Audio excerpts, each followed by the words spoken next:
टिकैत ने तो ये बोला हर हर महादेव, वो अल्लाह अकबर। आप भी बोलो हर हर महादेव। हम नहीं बोलते, हमारा तो यही है, बस अल्लाह ही है। हम नहीं बोल सकते क्योंकि भाईचारे के लिए, भाईचारा वो दिखा रहा, हम नहीं दिखा रहे, हम नहीं दिखाएंगे। तो ये क्या है? या तो फिर वह बंदी करो ना पढ़ाई है, हम इतिहास पढ़ रहे, ज्योग्राफी पढ़ रहे, क्या फायदा होगा जब प्राइवेटाइज हो जाएगा? फिर वह फायदा क्या है, फिर हम पढ़ेंगे ही ना। जोड़ छोड़ से आती है दोबारा से बीजेपी, जो कि चांसेस हैं, तो इस तरफ ज़्यादा ध्यान दें, रोजगार की तरफ, यही मैं सलाह देना चाहता हूँ। मैंने इंडियन आर्मी में भर्ती मार रखी है, उसके बाद में 3 साल हो गए हैं और भर्ती मार्च में सुनने की आ रही, फिर मार्च, अप्रैल, मई, जून, जुलाई, फिर अगस्त चलेगी, सितंबर में पोस्टपोन करने के बाद में अब भी कोई निश्चित डेट नहीं आई है।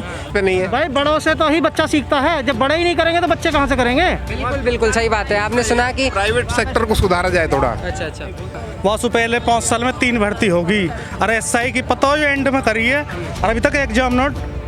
ये बिल्कुल चुनाव के दौर है, ऐसी पटवारी की है सारी, हुआ चुनाव का मुद्दा हो, बाकी कुछ ना हो भाई। सरकारी को तो प्राइवेट कर ही रही है, और प्राइवेट सरकार मतलब जो कंपनी का की वो है, उसमें भी ठेकेदारी ठोक दे रही है। हमारे योगी जी और मोदी जी पूरी तरह भरसक प्यार कर रहे हैं, और कोई सरकार होती तो इतनी बुरी स्थिति होती, शायद ही इसका चित्रण करना बहुत ही आपको मेरे पे शब्द नहीं, इतना बुरा।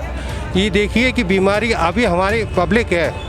बेरोजगारी के मुद्दे पर क्या कुछ काम किया है, युवाओं को कितना रोजगार मिला है 4.5 सालों में, क्या युवा के लिए कुछ हुआ है या नहीं हुआ? या सरकारी अगर वैकेंसी देखा जाए तो आप भी जानते हैं यूपी में सरकारी व्यवस्था कैसी है, फॉर्म निकलते हैं, भरे जाते हैं, फिर रिजल्ट तो आता ही नहीं आसानी से। तो और 2 साल आप जानते हैं कोरोना में निकल गए, तो किसी को मतलब मैं यहाँ पे आरोप भी नहीं लगाना चाहता कि वैकेंसी आई भी नहीं है, और थोड़ा कोरोना की वजह से जो इंडस्ट्री की हालत है, प्राइवेट जॉब फिर भी थोड़ी बहुत चल रही है, सरकारी तो अभी स्टार्ट हो रही दोबारा से। तो फिर भी आगे ये सलाह करिए, जोड़ छोड़ से आती है दोबारा से बीजेपी, जो कि चांसेस हैं, तो इस तरफ ज़्यादा ध्यान दें, रोजगार की तरफ, यही मैं सलाह देना चाहता हूँ। क्या लगता है कौन आएगा? बीजेपी दोबारा वापस आ सकती है और कोई टक्कर में है? बीजेपी दोबारा आएगी, वापस आएगी, 100% में 100 में 100 बीजेपी दोबारा आएगी। तो रोजगार आपको मिला है या? रोजगार की ये बात है, जो गवर्नमेंट जॉब है वो 2 साल हो गई पोस्टपोन होती जा रही है, उन्हें करवाएं, क्लियर करवाएं उन्हें। मैं ये कहना चाह रहा हूँ, मैंने इंडियन आर्मी में भर्ती मार रखी है, उसके बाद में 3 साल हो गए हैं और भर्ती मार्च में सुनने की आ रही, फिर मार्च, अप्रैल, मई, जून, जुलाई, फिर अगस्त चलेगी, सितंबर में पोस्टपोन करने के बाद में अब भी कोई निश्चित डेट नहीं आई है कि उसे क्लियर करवाएं, जो भी है उसे क्लियर करवा के ये करवाएं, इस तारीख को निश्चित है। तो युवाओं का देश है भारत, उससे संबंधित बातचीत कर रहे हैं, आप क्या कह रहे हैं? हाँ सर, मैं ये कह रहा हूँ कि जैसे ये बेरोजगार एम्प्लॉयमेंट जो लोग कह रहे हैं, शिकायत कहते हैं, इनकी शिकायत जायज़ है, पर सरकार काम अपना अच्छी तरह कर रही है। ये लोग इनको देखा तो अपने घर को बनाने के लिए कुछ टाइम लगता है, इस तरह गवर्नमेंट को भी कुछ टाइम लगेगा। ये मानता हूँ कि स्थिति पूरे विश्व की है, इंडिया की नहीं है, और इस विश्व की को लेके चलें। हमारी जो युवक हैं, समझदार हैं, ये जब हमारा घर में कोई भी दिक्कत आती है तो टाइम लगता है किसी चीज़ को सुधारने में। हमारे योगी जी और मोदी जी पूरी तरह भरसक प्यार कर रहे हैं, और कोई सरकार होती तो इतनी बुरी स्थिति होती, शायद ही इसका चित्रण करना बहुत ही आपको मेरे पे शब्द नहीं, इतना बुरा। ये देखिए कि बीमारी अभी हमारी पब्लिक है, पब्लिक खुद जिम्मेदार है कि अपने फेस मास्क लगा के नहीं रखती। सबसे बड़ी अब आप यहाँ देखिए कितने लोग फेस मास्क लगाए, सरकार को कहती है फेस मास्क कितने लोग लगाएं। चाइना में हर आदमी फेस मास्क लगाए हुए है, और ये नहीं है कि देखिए फेस मास्क का हमारा ये नहीं देखिए कि हमारे घर में एक यहाँ से जाएंगे और घर में ले जाएंगे बीमारी। हर एक को फेस मास्क लगाना ज़रूरी है। ये जो स्थिति है पब्लिक की बहुत बड़ी गलती है, पब्लिक ना समझे हमारी इंडिया की, फिर वो सरकार को दोषी ठहराती है। इस वजह से आज यहाँ पर जिस तरीके से भीड़ बढ़ती जा रही है, आपको नहीं लगता कि तीसरी लहर बहुत जल्दी आ जाएगी? नहीं, इस तरीके से तो आ जाएगी जी।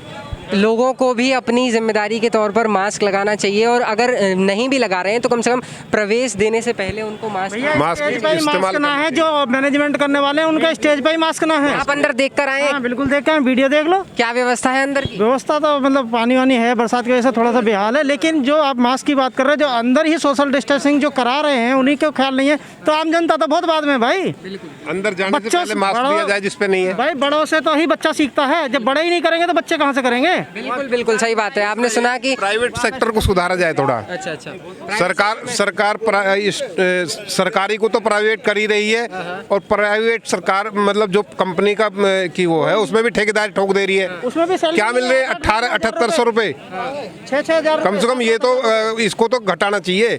ये छोटी छोटी चीजें हैं जिनसे ये हमारी जो बीजेपी सरकार है ना बहुत अच्छी है, लेकिन ये कुछ थोड़े से ऐसे वो हैं जिनमें ये त्रुटि जो सामने आती है। जैसे कि प्राइवेट सेक्टर है, कितनी बेरोजगारी है। चलो कुछ ऐसे भी हैं जो कम पढ़े लिखे हैं, उनको 7800 रुपये मिले। 7800 में क्या करेगा आदमी? कोई ऐसा जो तैयारी कर रहा हो यहाँ पर सरकारी परीक्षा की, सरकारी नौकरी की तैयारी कर रहा है कोई? सरकारी नौकरी की तैयारी करने वाले कहाँ गए? हाँ जी सर, ये बताइए आप सरकारी नौकरी की तैयारी कितने टाइम से कर रहे हैं? 5-6 साल हो गए भाई। 5-6 साल हो गए। ये जो सरकार है प्राइवेटाइजेशन करती जा रही है, इसके बारे में आपका क्या कहना है? क्या भाई, एक भर्ती हुई है यूपी, हम जो देख रहे हैं कांस्टेबल की पूरे गाँव में 5 साल में 2017 के बाद। वासु पहले 5 साल में 3 भर्ती होगी। अरे SI की पता हो जो एंड में करी है, और अभी तक एग्जाम नोट। ये बिल्कुल चुनाव के दौर है, ऐसी पटवारी की है सारी युवा चुनाव का मुद्दा हो, बाकी कुछ ना हो भाई। और रेलवे में 2018 में फार्म भरा हमने 1 लाख भर्ती, अब तक कुछ ना हो भाई। कितने ट्विटर चला लिए, हर चीज़ चला लिए, कुछ भी ना हो। तो प्राइवेटाइजेशन पे क्या लगता है? प्राइवेटाइज जो करते जा रहे हैं वो अच्छा है, युवाओं के लिए अच्छा है? सरकारी नौकरी की तैयारी कर रहे हैं और प्राइवेटाइज करती जा रही है बिल्कुल। या तो फिर वह बंदी करो ना पढ़ाई है, हम इतिहास पढ़ रहे, ज्योग्राफी पढ़ रहे, क्या फायदा होगा जब प्राइवेटाइज हो जाएगा? फिर वह फायदा क्या है? फिर हम पढ़ेंगे ही ना। फिर हम प्राइवेट जब मजदूरी करनी है तो फिर पढ़ाई का मतलब क्या है? ठीक है जी, टाइम वेस्ट करेंगे 4-5 साल। ये वन नेशन वन प्रोडक्ट की जो स्कीम लेकर के आए थे, उससे कितने युवाओं को फायदा हुआ होगा? हुआ है दादरी में one nation one product 3 lakh रुपए 3 लाख युवाओं को। क्या आपके घर में से किसी को मिली है? मैं छोटे भाई को मिली है। क्या क्या नौकरी के मतलब क्या व्यवसाय मिला है वन नेशन वन प्रोडक्ट के तहत? वाह, मुझे ऐसा याद नहीं है।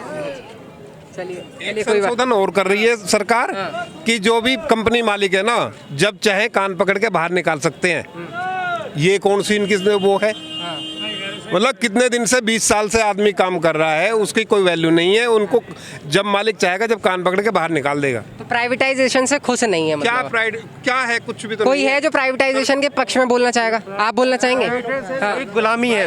आप प्राइवेटाइजेशन के पक्ष में बोलेंगे? जानते हैं प्राइवेटाइजेशन क्या होता है? प्राइवेट सेक्टर एक गुलामी है। यहाँ के लोगों को एक गुलाम बन के रहा जाता है, और यहाँ पे 12 घंटे लोग जॉब करते हैं।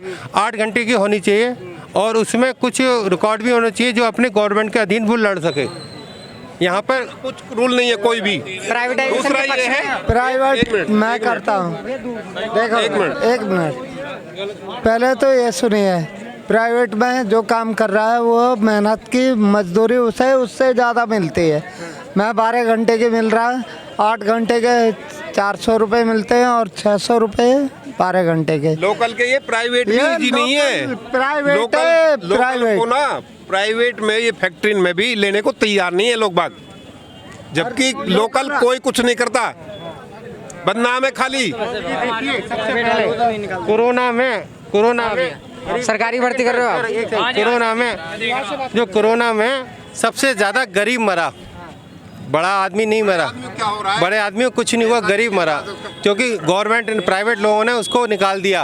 अब वो इतना एक रोटी के लिए मोहताज हो गया। ये चीज़ होनी। किसानों के मुद्दे पे क्या कहना चाहिए? किसानों के मुद्दे पे भाई, किसानों को तो किसी भी तरह की दिक्कत नहीं है। हम भी मेरठ के, कोई दिक्कत नहीं है, उनका तो वही है। तो फिर ये आंदोलन चल क्यों रहा है जो अभी तक खत्म होने का नाम? भाई जो चोर लोग हैं अपने सब काम कर रहे हैं, चोर करवा रहे, पैसे लेकर पब्लिक को बुला रहे, पैसा देंगे ठीक है जी, पैसे लेकर पब्लिक को बुला रहे हैं और चोर इकट्ठे हो रहे हैं जितने भी हैं।